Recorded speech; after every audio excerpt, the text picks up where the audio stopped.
Olá, eu sou Regiane Rocha e estou aqui para a segunda aula da nossa série Autonomia. Autonomia e combate da violência contra a mulher. Estamos aqui na segunda aula e o tema é limitação das escolhas e protagonismo. Violência, enraizamento e o caminho da autonomia. Então, nessa segunda aula, a gente vai falar sobre a limitação das escolhas. Se a gente não consegue, como eu falei na primeira aula, enraizar a nossa experiência humana, na nossa essência, então a gente vai crescendo com vários prejuízos e a insegurança sobre nós mesmas é uma das dos maiores efeitos. E aí na hora das escolhas, a gente não consegue escolher. Primeiro que muitas vezes nós nem podemos escolher e quando podemos escolher ficamos inseguros. É muito comum uma mulher falar, não sei, escolhe você. Não estou muito certa, deixa que o outro escolhe.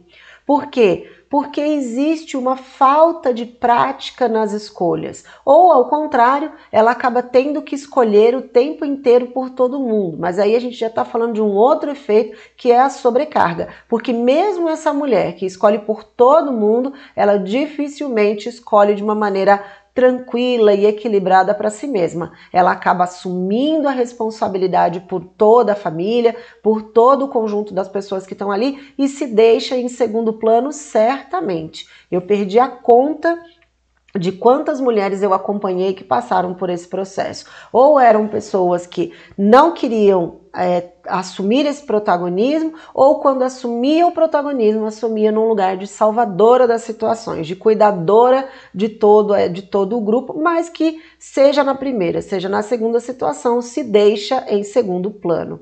Então, vamos falar um pouquinho sobre isso na nossa aula de hoje.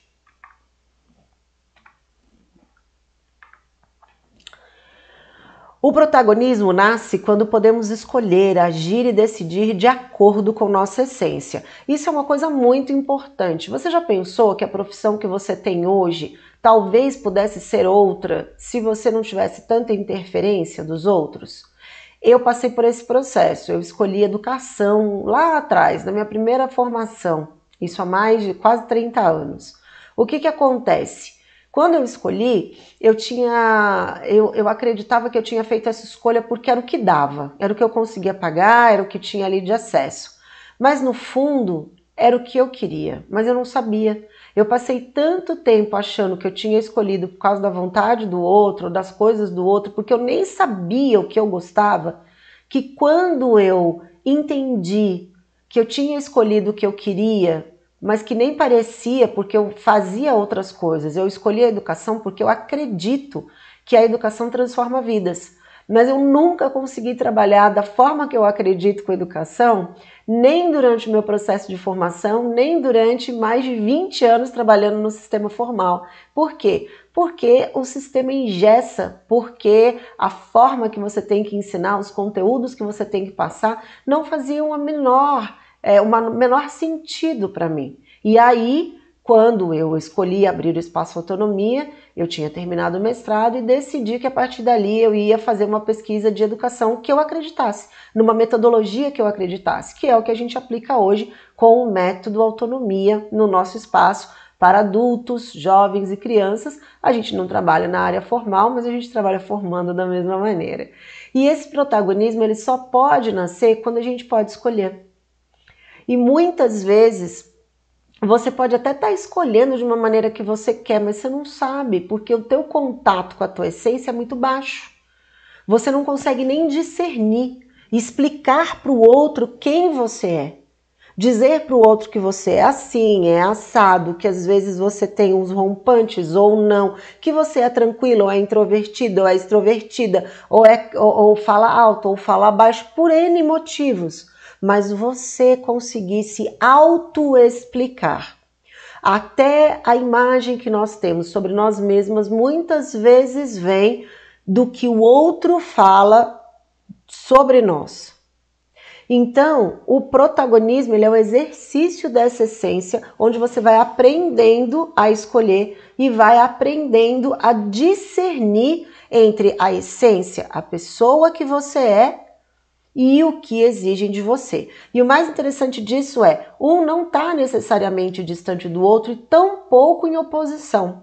É que a maneira como nós somos ensinados faz com que a gente ou tenha que obedecer, e aí a gente anula quem a gente é, ou passa a ser a revolucionária que se sente sozinha uma vida inteira porque acha que não pertence a lugar nenhum porque foi desobediente. Então, o protagonismo, ele é uma espontaneidade da essência, mas para isso a gente precisa acreditar, ou pelo menos ter consciência, de que nós estamos, no fundo, exercendo a nossa essência o tempo todo. A conexão com a essência não se rompe.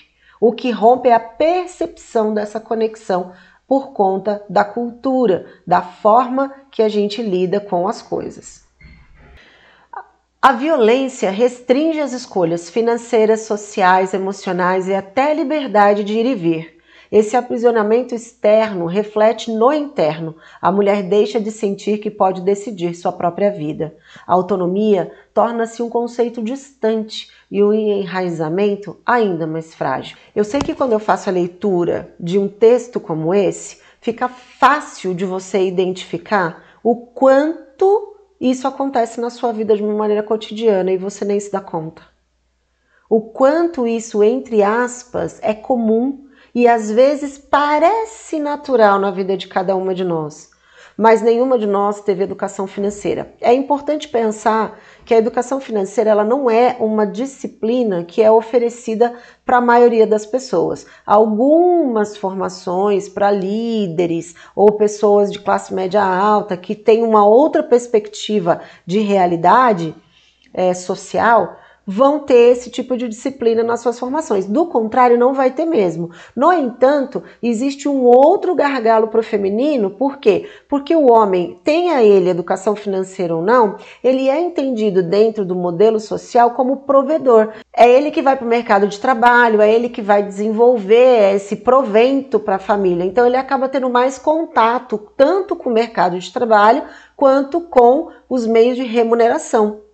Enquanto a mulher vai entender no máximo uma economia doméstica, uma economia de como fazer com que o dinheiro do marido amplie, ou mesmo viver à sombra do que ele gera, do que ele produz, que isso é muito comum, não é uma coisa tão distante na nossa cultura, uma mãe entender que a filha tem que ter um bom casamento, de que ter um bom marido é ter alguém que seja provedor. Então, nós somos impedidas de lidar com o nosso dinheiro, de aprender a gerar esse dinheiro, de aprender a gerir esse dinheiro e multiplicar, então nem se fala.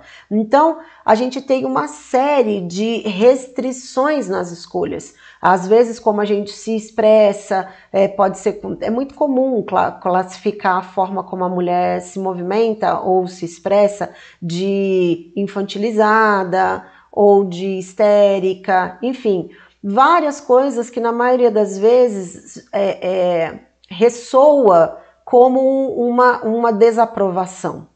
Né? Então esse aprisionamento ele é muito comum, ele é muito constante, mas muitas vezes a gente naturaliza e fala, ué, mas não foi sempre assim? Eu já ouvi mulheres dizendo assim, ué, mas a vida é assim. Não, a vida não é assim.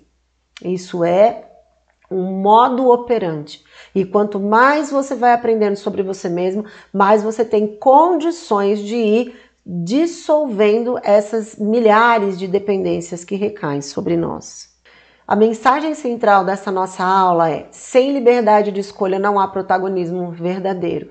Se você não viver experiências, você não vai conseguir ter conhecimento e aprendizagem acumulada. Então isso é uma espécie de estratégia que te impede de crescer enquanto pessoa e de amadurecer enquanto ser ativo na sociedade. Essa é uma das violências mais comuns. Não ter a liberdade de escolher o que você gostaria de fazer, de gerar a renda que você poderia. E não é só porque a pessoa, a família ou algum ente querido pode te impedir. Às vezes você mesma não se vê nessa condição, às vezes você mesma já se vê inferiorizada e não acredita no seu próprio potencial. Nessa aula eu quero deixar essa mensagem para você. Reflita sobre como você desenvolveu a sua história. Ela aconteceu de uma maneira fluida? Ou você teve que lutar muito para poder defender as coisas? Ou mais ainda, o quanto você teve que desistir para poder manter a paz e o equilíbrio no seu sistema? A gente se vê na próxima aula. Até lá!